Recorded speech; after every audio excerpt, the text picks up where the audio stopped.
ഒന്നും മോഹിച്ചു വന്നാണ്, ഒന്നും സ്വന്താക്കുകയില്ല. എനിക്ക് വേണ്ടി നീലാംബരി ഒന്ന് പാടാമോ? അത് മാത്രം. അതെ, ആ നീലാംബരിക്കായി 33 വർഷങ്ങൾക്ക് ശേഷം സുഭദ്ര മധുരയിലേക്ക് തിരിച്ചു വന്നപ്പോൾ അവൾ തേടിയത് തൻ്റെ നഷ്ടപ്രണയത്തെ കൂടിയായിരുന്നു.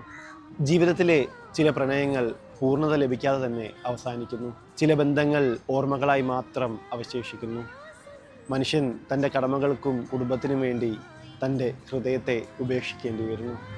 ജീവിതത്തിലെ ഒരിക്കലും തിരികെ കിട്ടാത്ത പ്രണയത്തിൻ്റെയും അതിൻ്റെ ഓർമ്മകളെയും കുറിച്ച് മലയാളത്തിൻ്റെ പ്രണയത്തിൻ്റെ രാജകുമാരി മാധവിക്കുട്ടി എഴുതിയ കഥയാണ് നഷ്ടപ്പെട്ട നീലാംബരി.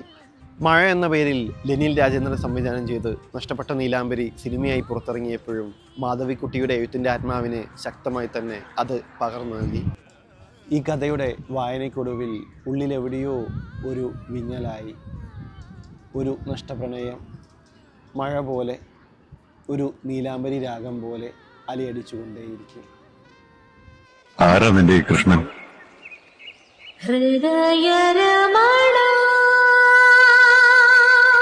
വെയിലിലും മഴയിലും കിനാവിലും നീ അന്വേഷിക്കുന്ന കൃഷ്ണൻ